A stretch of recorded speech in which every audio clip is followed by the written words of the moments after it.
U školi Petro Kuzmjak školjarom nižších klasoch predstavená antologija pripovedkov za djeci Draha do Šveta, ktorú pririhtala Melanija Rimara, u ktorej še nahodza vybrani pripovedki 15 ruskih pisateljov.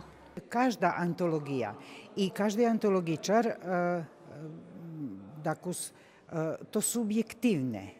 Znači, výbor moj, tak jak ja думала, že by to bolo najlepše, a my nemáme bárs veľký výbor, že by še mohlo bárs veľo vyberať, bo nemáme veľo pisateljoh.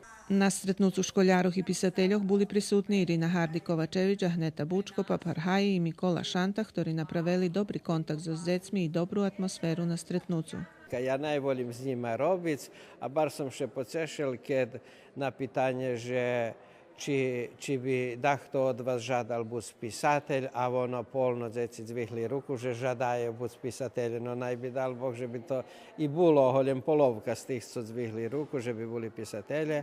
Ista knjižka predstavena i školjarom viših klasov, a pred počatkom našого dnevnika u Ruskim keresture počal literaturno-muzični večer, na ktorim starši publiki budu predstaveni najnovši knjižki Mihala Ramača, Jakima Čapka, Tamari Hrin-Rončević, Ahneti Bučko Paparhaji, Oleni Plančak-Sakač i akademika Julijana Tamaša.